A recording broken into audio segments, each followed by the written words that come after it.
Salutations, sheeple, and welcome back to my YouTube channel. My name is Samplexio or Sami, and today we're going over things that you should do when interacting on the internet. With the internet?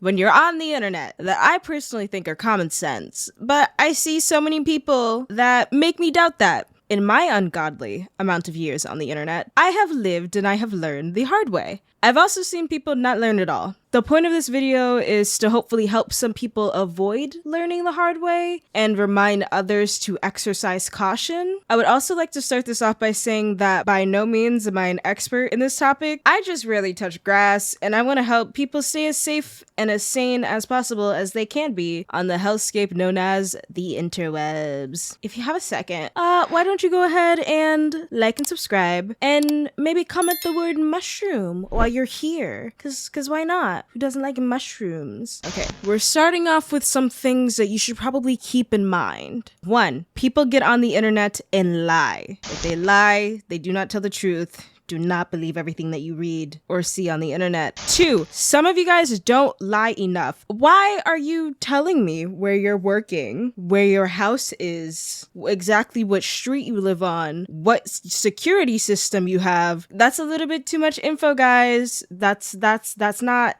very safe. Don't do that. Twitter, I will not be referring to it as anything else. Twitter is a cesspool, and going on there, it will just literally make you bleed brain cells. When people say, oh, the internet is forever, they're not lying. They're not. Even if you delete something, someone somewhere might have a screenshot of it, or with a lot of different websites, there are auto archives, like the Wayback Machine that automatically archives whatever tweet you make or just whatever posts that you make on a lot of different platforms. I know that it archives your tweets. I'm not sure what else it does, but just if you wouldn't want a future employer to know about it, I wouldn't recommend posting it. Speaking of making sure certain people don't see certain things, when posting online, the best practice to have is assume that the creepiest creep is going to see it, because there's a possibility that they might, because unfortunately those type of people exist in the world. So it's just better to exercise caution. Double check information before you go repeating it. Misinformation is very easy to spread, and you don't want to look like an idiot when you're proved wrong, right? On top of that,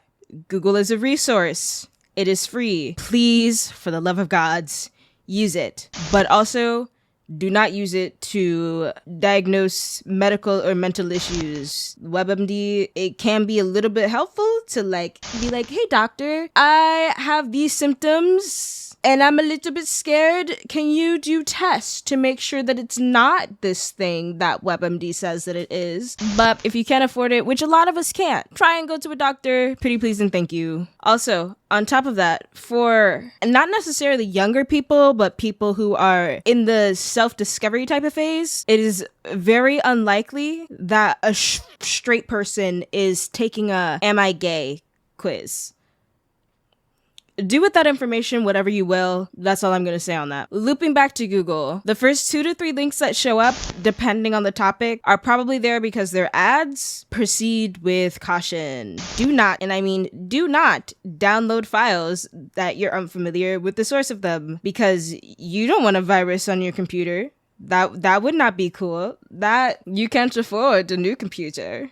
Or at the very least, if you can afford a new computer, it would be such a big hassle to get it repaired or get a new one. And then who knows what safety information is potentially compromised. So just don't download random files on the internet. When it comes to things like fitness and finance, or typically anything to do with bettering your personal life, there's a very high information that the information being given, especially when there's a monetary incentive for the person who's giving you the information. I'm not going to say it's never to your benefit, but there are a lot of people who take advantage of the fact that people want to be better with their physical fitness or their financial health, and they do not necessarily have anything but the health of their pockets in mind. So proceed with caution. If you're shopping online and all or majority of the reviews seem to come from one period in time, for example, with within the span of like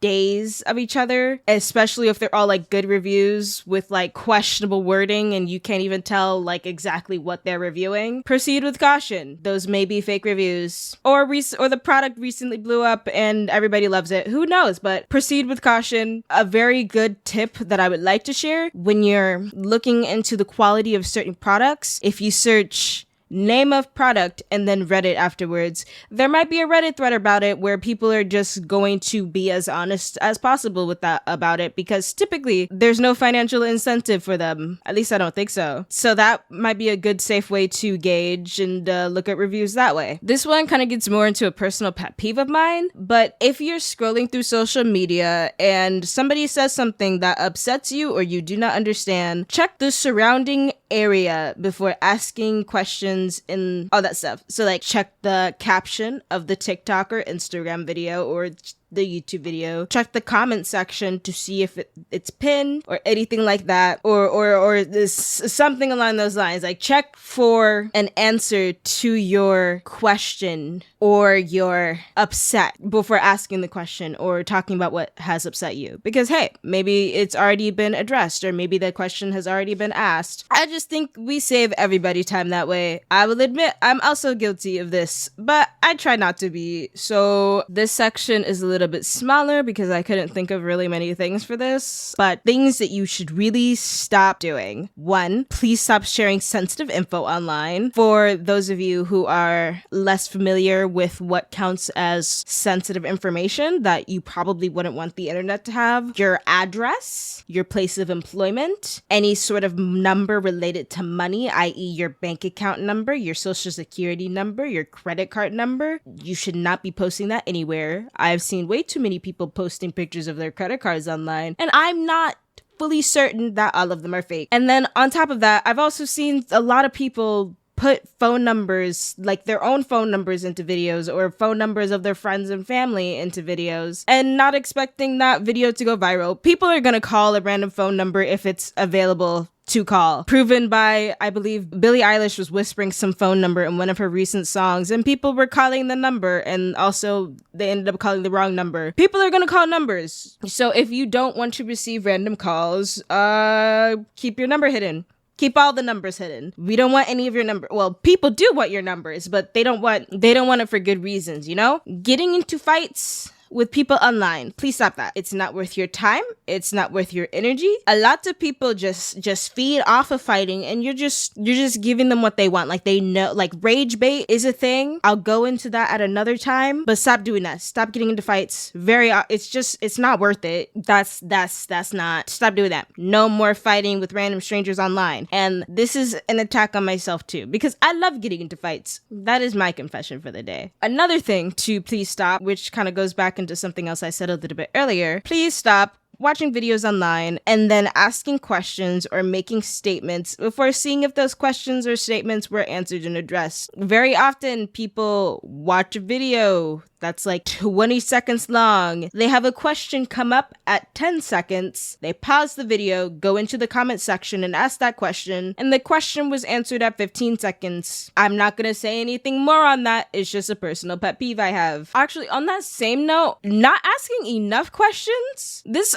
one is particularly situational because sometimes you guys ask too many questions in situations where you do not need to be knowing the answer to. Stop being nosy. That is a whole other thing. Actually, I can't tell people to stop doing that. I myself am very nosy, but that's neither here nor there. But let's start to try and learn to exercise judgment on when we should be asking questions. Like, for example, is somebody being accused of a crime or just genuinely being a shitty person? Ask if there is proof. And if people are saying that there's proof, try and see if you can find that proof. And also, please note that screenshots can be fake. And also, we now live in an era of AI where things can be AI generated. So that's scary, but oh well, I can't really do anything about that. And I'm already too mentally completely overloaded to talk about that. So yeah, to be honest, this definitely isn't everything that needs to be kept in mind or stopped doing, in my own personal opinion. And once again, I would like to remind people that I'm not an expert. I'm just on the internet way too much, and I see people putting themselves in danger or just starting fights just because. And yeah, basically this is my here's some tips on how to navigate the internet. Do with them what you will. If you choose to do nothing, that's totally cool. I'm glad that you at least made it to this part of the video. If you like this video and you want more things like it, go ahead, like and subscribe, and check back whenever I manage to get another video up. And yeah, I guess that's it for right now. So in case I don't see you, good afternoon, good evening, and good night.